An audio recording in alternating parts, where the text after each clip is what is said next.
Ang ano, Brother Wendell, the presence of the verification of medical and psychological experts in every deliverance and exercise, Wendell, na present yung mga psychologists, present yung mga doktor during deliverance and exorcism, Brother Wendell. Brother Wendell, Una, ikaw na sumagat. di nila alam ang proper process. Before yung deliverance kasi o exorcism, ang proper process niyan, diagnostic interview. Yes. Oh. Yung diagnostic interview, kasali na yan yung mga psychiatric evaluation, dumaan na yan sa psychiatric. May psychological na tanong, bro. Mga psychological question. Oh, dumaan na yan, Sa no? form. At bago tanggapin namin sa amin nga, no? Punta ka kay doktor doon para sa iba ding office, dadaan pa sila ng examination, psychiatric examination sa ibang office ng exorcism, no? Sa Maynila, no? Mataas na process. Um, so, 'yun, matapos yung process na yan, yung bigyan ng paghahanda, no? Para hindi ma-retaliate, lalo na yung sasama at miyembro ng pamilya. Ang case officer ang mag-evaluate na ito ba'y psychiatric, ito ba'y ordinary demonic o extraordinary, anong level na ba ito? Dahil kailangan ding ma-interview sa diagnostic, ito bang case na ito ay tinatawag na occasional type of demonic possession? Ito ba'y indwelling type? Ito ba'y dormant type? Ito ba'y epileptic type? Ito ba'y somnambulistic type? So, kailangan ma-establish yan. Dahil ang nagdepende meron kasing mga aklat na gamitin at yung case officer ang maghanda kung anong mga aklat, anong mga prayer ang posibleng gamitin sa exorcist. Yun ang process po. So, hindi sa lahat ng pagkakataon na wala na trabaho yung mga psychologists laging sumasama sa exorcist, no? Dito sa atin is pastoral approach. Pero hindi nangangahulugan na hindi natin i-recommend sa mga psychological experts, sa psychiatric expert. Bawat isa sa atin ay may strategy. Sabi nga ni Father Sikia unique yung mga exorcist At nandyan yan sa catechism natin, Brother Windel. The church is unity and diversity. Hindi unity and uniformity.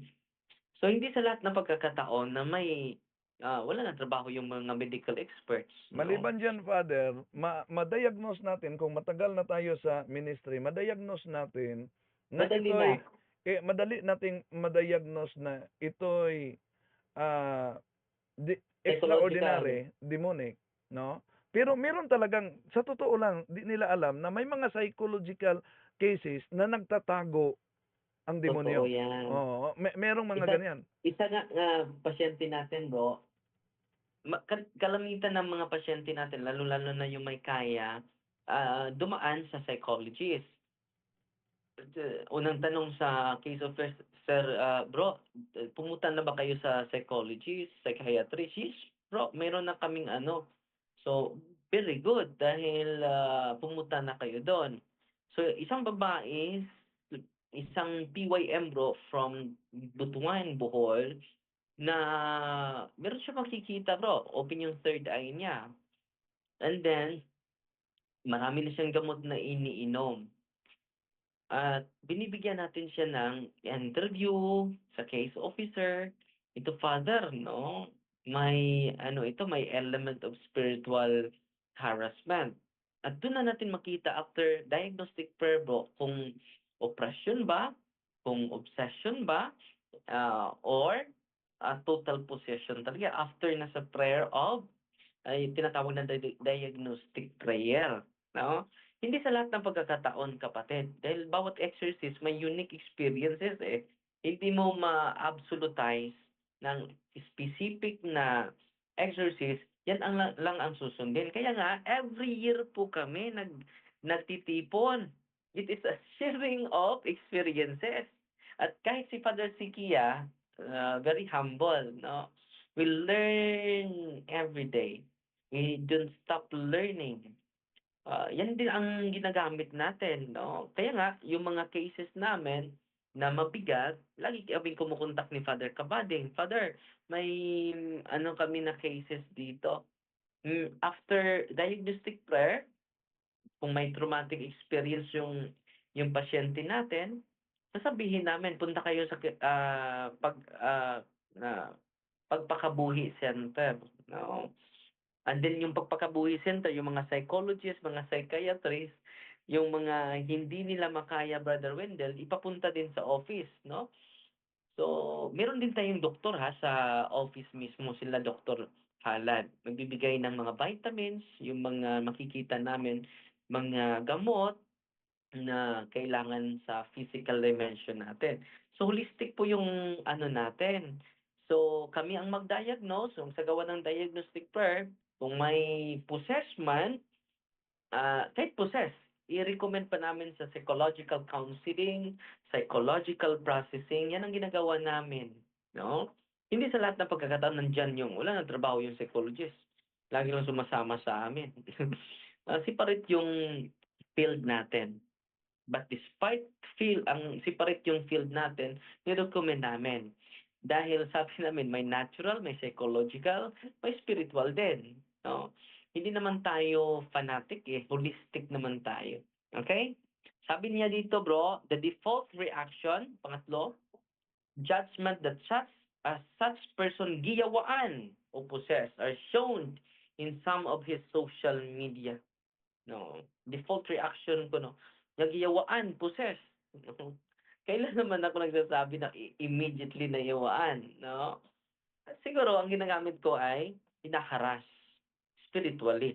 Hindi tayo magkapagsabi ng immediate na nayawaan without undergoing sa procedure. Yes, proper No? diagnostic interview. Diagnostic interview. Sino ba nagsabi sa'yo na automatic kami magsasabi, no? As shown in some of his social media posts. Saan ba? Anong post? Kailan yan? No? Dahil kita ko sa'yo, Father, no, wala kang appreciation. Baka sa family background mo, puro lang fault yung nakita ng family mo. Kung balance lang, no, I really admire. Walang admiration nga eh. Walang address na father eh. Darwin lang eh. No? Pang-apat, no? The authenticity of the manifestation being told about which obviously entails speculation and exaggeration. Wala namang exaggeration, kapatid. Lahat po ay dinadaan namin, lahat po na pumapasok. Yung mga pasyente, bro, na spiritually harassed talaga, dadaan pa yan sa case officer. And after that, yung case officer mag-interview at i-recommend sa deliverance minister. Ang deliverance minister, magsagawa ng mga observation bago pa mapunta sa akin. Sabi ng mga spiritually harassed, merong possessed diyan, merong obsessed diyan, merong oppression diyan.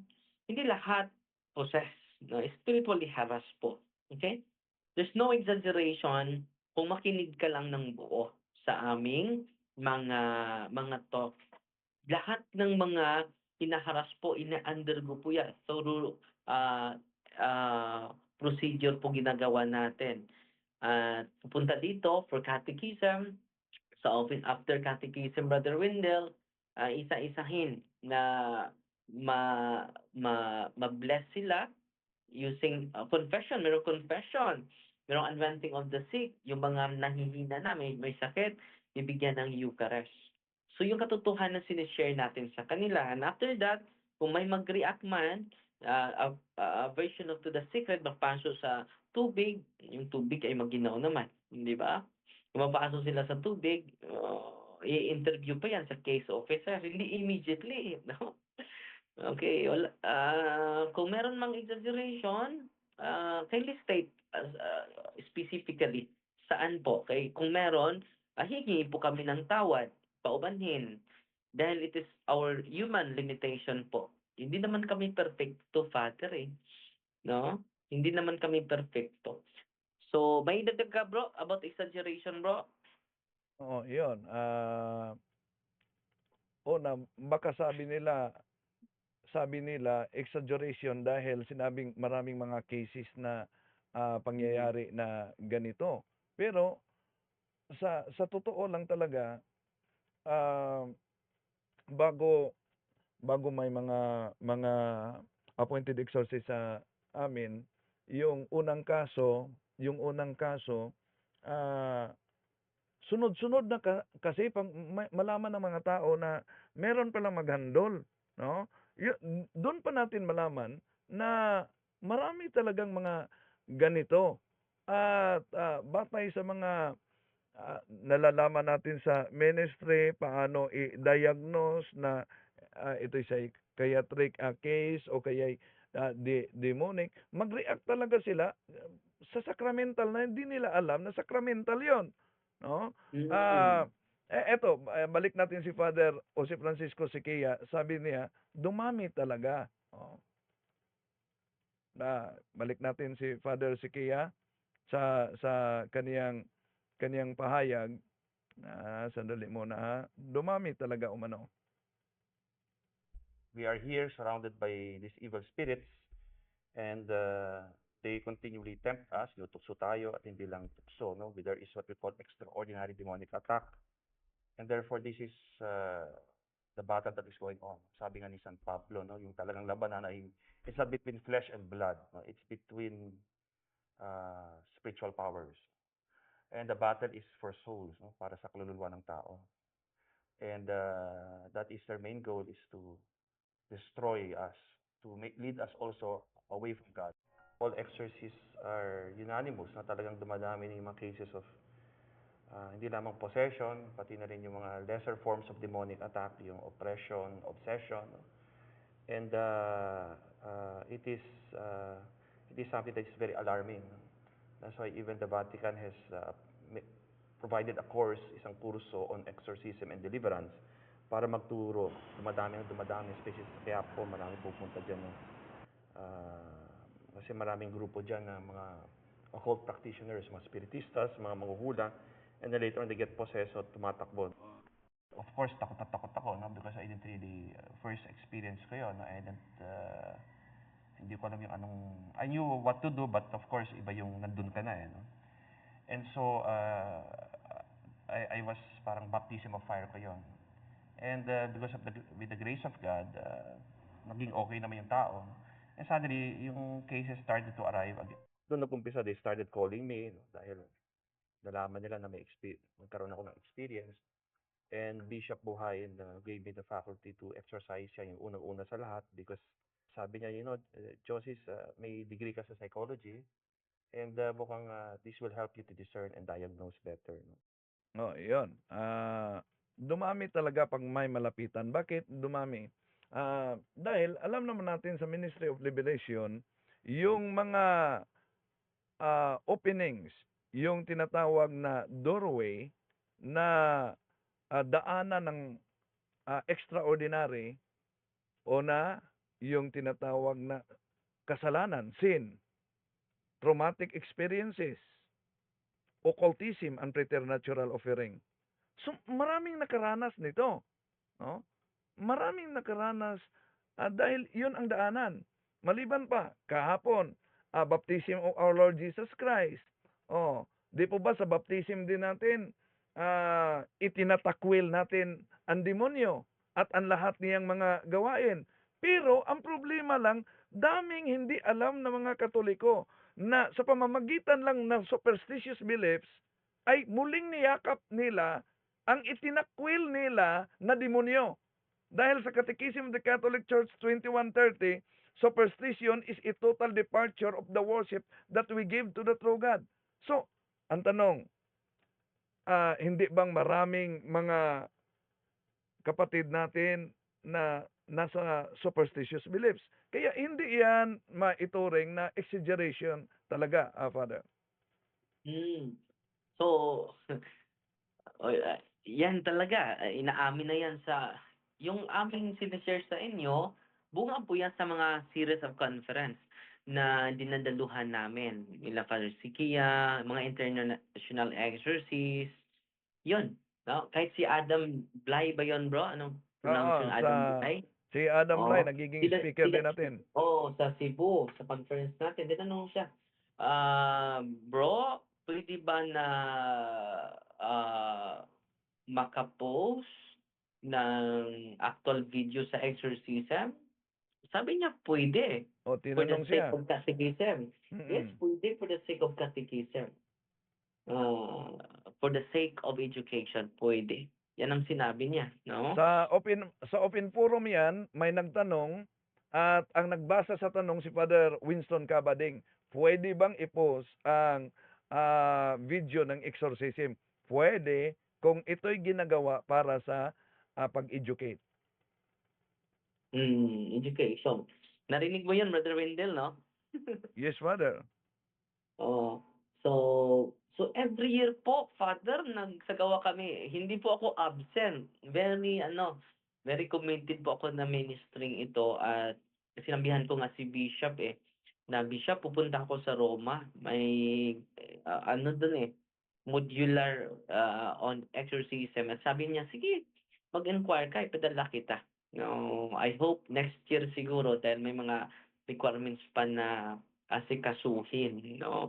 Dahil hindi po ito basta-basta So, dito sa ministry sa atin sa Diocese of Tagbilaran, bro, dahan-dahan po binibigay ng Panginoon yung mga kinakailangan sa ministry, no? Meron ng pagpakinabuhi center, kumpleto na po, mga volunteer psychologists, volunteer psychiatrists. Full pack na po 'yon, sa diocese po 'yon. So, ang ginawa namin dito, yung mga psychologists at psychiatrists, bro, kapag hindi na nila kaya, bro, i-recommend din nila sa atin. Isa na dito nag-recommend sa atin sa isa sa kaso, si Dr. ano pangalan nito? Isang psychologist, si known psychologist dito, Dr. Kit Palani, well-known psychologist dito sa atin. At isa din siya sa mga volunteer doon sa pagpakabuhi center. It is initiated by our bishop. So, nag-tie up tayo at yung isa sa mga pasyente, bro, normal na normal, pero psychologically ill kapag titingnan mo. Psychologically disorder. Tulad Ang good Father, dati, nakita natin ang kay Father Amort. Di ba normal na normal, kausap. yes. Nagdasal pa. Pero sa ritual, doon na nagre-react na. So At na, para sa mga tao na nagsubaybay ngayon, ang akala nila na ang napaka-aktibo ang Diocese of Tagbilaran lang dahil nasa social media kasi para pag-educate. Di nila alam na ang ah, isang side sa Diocese of Talibon, aktibong-aktibo ang mga exorcist sa Talibon. May pag-actor. at Pata silang aktibo sila dito. May mga case officers din sila, no? At Yes. di alam na yan karamihan. Pero kung nasa diocese kayo ng Talibon, mayroong mga exorcist na aktibo diyan. Din. At sila si Father Aster Pilisilda. Julius, Siya ang chief exorcist. apat sila doon, bro. Si Father, namatay ng isa, bro. Si Bago Father lang. Bago lang. Alex Oxteroff. Pero tatlo sila ngayon. Si Father Julius, nag-message nga sa akin, bro, baka nakapasok si Father Julius, exorcist doon sa Koan, very active din. And then, dito nakikita natin na Papasok ba siya ngayon, Father? sabi niya sa akin i-chat ko muna. Exorcist, very active po ito, batang-bata. Hindi na nag-reply, sabi ko. Unsay password sa Zoom unya, Father. Baka tingnan mo, Brother Jando, Julius Asukan. kung nandyan, hindi naman siya nag-reply sa akin ngayon. Gusto siya na, gusto siyang ah, gusto siya na papasok din. Hindi na nag-reply. Naka-disable yung ano niyan, Pader. Pero Ah, nandyan nak- siya? Naka-disable yung ano niyan, yung kanyang enable waiting room. O, nandyan Pag siya. pag I-message mo. wala kasi pag pag binigyan mo siya ng link, teka muna ha. Pag binigyan mo siya ng link at pinasok niya, automatic siya makakapasok at makapagsalita. Kasi i-disable ko yung waiting room. So pag pumasok siya, makapasok siya kaagad kahit na hindi ko pa i-admit. Yun. Sige. At makapagsalita siya kahit hindi ko siya i-unmute kasi disable ko yung waiting room niya. So Sige. mas maganda bigyan siya ng Hindi pa siya Zoom link. pinapasa ko na yung Zoom niya, pero hindi pa siya nag-reply. Hintayin ko lang na mag-reply. So, patuloy tayo, Brother Wendell, na Yes, Father, mga alas 12, meron akong Yes. diagnostic interview. sige, bro. So, until 12 lang tayo. So, direct to the point na lang. Dahil marami tayong dapat isagot nito. Pero wala na tayong oras. No, 1 hour na tayo. So, ito po.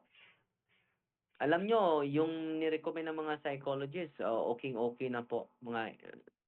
So, may kambuhayan sister. Wala pa yung exorcism. Nandyan na yan. Sabi ni Bishop, maki-coordinate kayo. So, lahat ng mga pasyente natin, pinadala natin doon. Okay? Lalo yung mga spiritually harassed talaga dahil may trauma yon, traumatic openings of the evil spirit. Sabi niya dito, the orthodoxy of his teaching on third eye, intergenerational sins regarding walking possessed. It is not my teaching, by the way. Wala akong teaching, Father. No. It is the handed down teaching from my mentors, na Father Sikia. Sila nag-term niyang walking possessed, Monsignor Rosete. Rosete. Oh, Galing sa kanila yan. Dahil wala daw yan sa CCC, Brother Wendell. Para Darwin, may napansin ako hindi lang halata, sa Biblia meron palang third eye. Saan? Yung naalala mo yung kwento doon si Saul ay lumapit sa isang spiritista. Tapos Nakita niya. tapos hindi niya ipinaalam na siya yung hari. Tapos may gusto siya ipatawag na espiritu.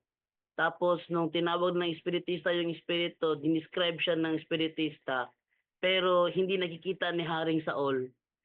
Ang nakakita lang yung espiritista na nakakita. Tapos sabi niya, ayan na nga si Samuel, yung puta Samuel. And then nalaman ng espiritista na siya pala yung hari. So, bakit ang espiritista lang ang nakakita sa espiritu daw ni Samuel, yung si Haring Saul hindi naman niya nakita? Ano tawag doon kundi yung third eye? Basta itong mga teaching, Brother John do, na nandito, hindi po ito his teachings. His teaching. Wala akong teaching eh. Yung sinasabi ko, yung natutunan natin sa conference, Father, it is not a personal teaching. It is not a personal reflection. It is a communal reception from my mentors. My mentors, plural po. Nandito po yan sa aklat.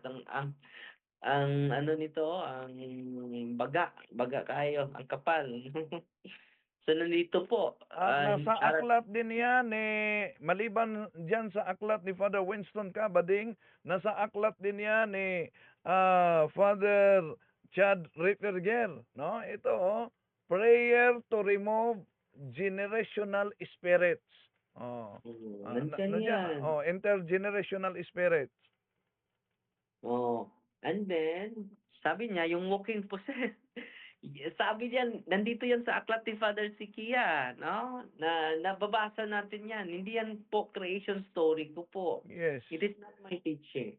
No. It is handed down from our mentors. Naalala Susunod ko, pa Father, oh, naalala sige, ko yung sa UST, di ba, tinanong si Monsignor Rosete, speaker natin, exorcist pa ang nagtanong noon. Tinanong siya, totoo po ba yung English, walking possessed? Anong tubag?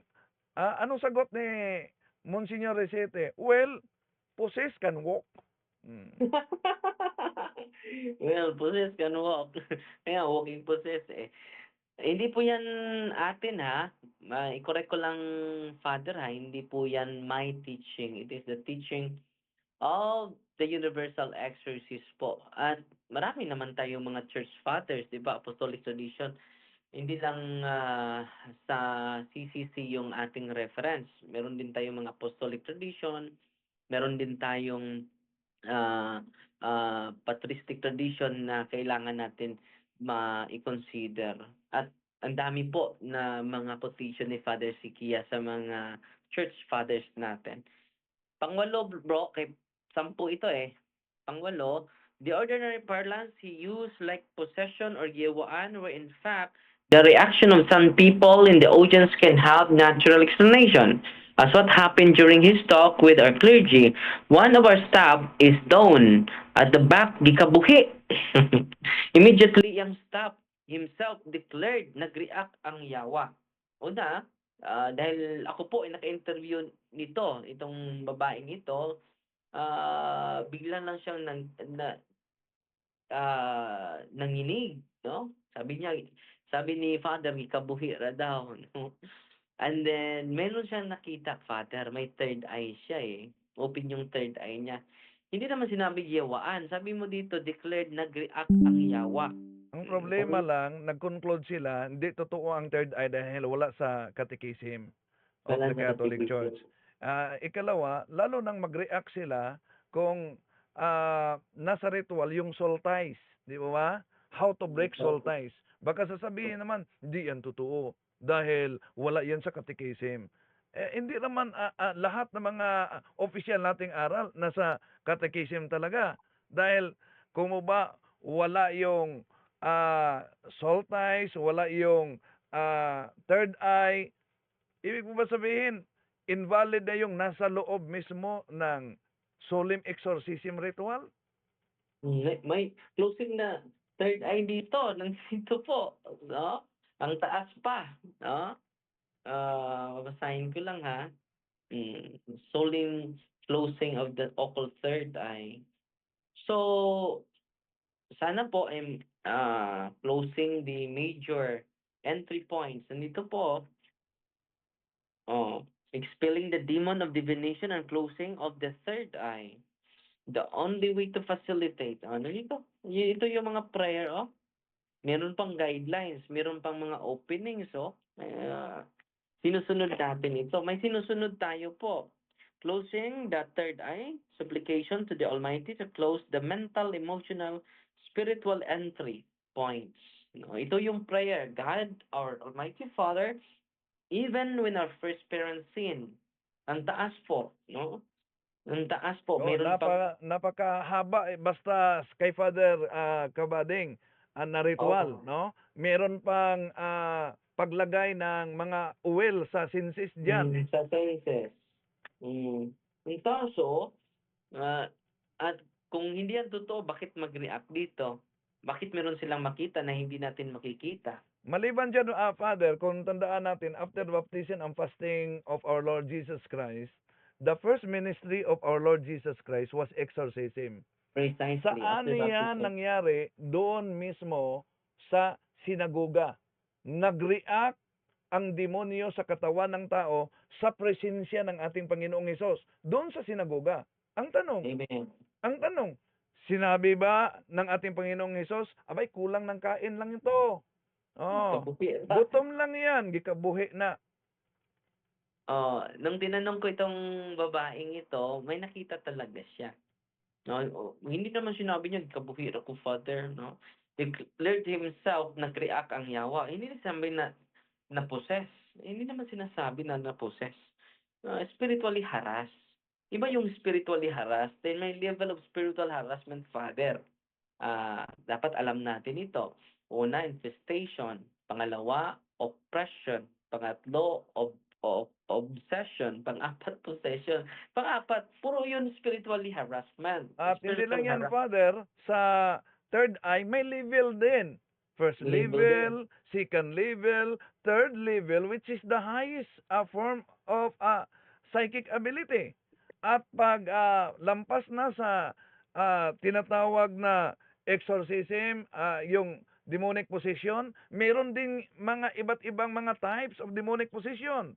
Occasional type, indwelling Yes. type, somnambulistic type, epileptic type, dormant type. Yun, kaya kailangan talaga ang diagnostic. Precisely, bro. And then, yung bias pa siya nakinig, and then dinagdaganan niya, no? Yan po ang exaggeration, Father, no? At pagdasal tayo, Father, let us listen each other. Hindi tayo magtitirahan sa social media. Halos makikita ko yung mga post nila eh. So, nag-action na tayo na sasagutin na natin ito. Okay?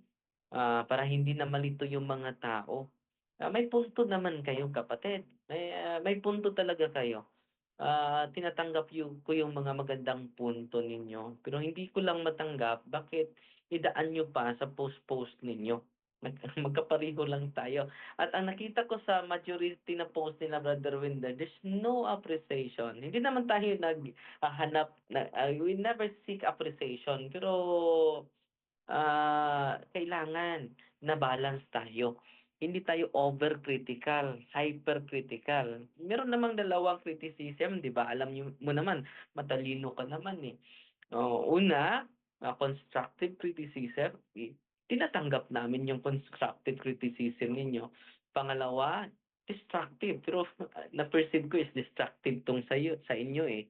Dahil na-accuse nyo na kami na violating the protocols and procedures. Hindi nga kayo nagtanong eh. No? It is a harsh judgment, kapatid. It is injustice. Sunod, sabi niya dito, bro, the At ang mabigat, overemphasis... Father, ginamit para sa pamimira. No, pamimira daw. Kung tingnan niyo yung bangko ko, wala nang laman. Binibigay natin sa mga nangangailangan po. Kung meron man tayong natanggap, sinishare din natin sa mga kapatid natin.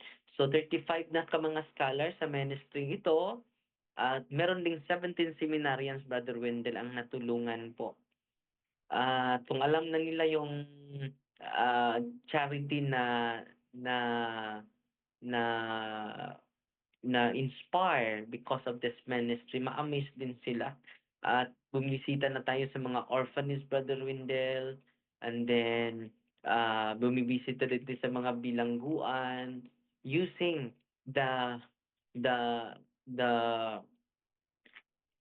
generosity of the subscribers na nakakita sa kahalagahan sa charity and generosity, Brother Wendell. Sabi niya, pang-siyam, Brother Wendell, no? Okay, alas 12 na. The overemphasis on this ministry and social media attracts the credulous and superstitious to the advantage of more subscribers and monetized content. So, nasagot na natin ito, Brother Wendell, no?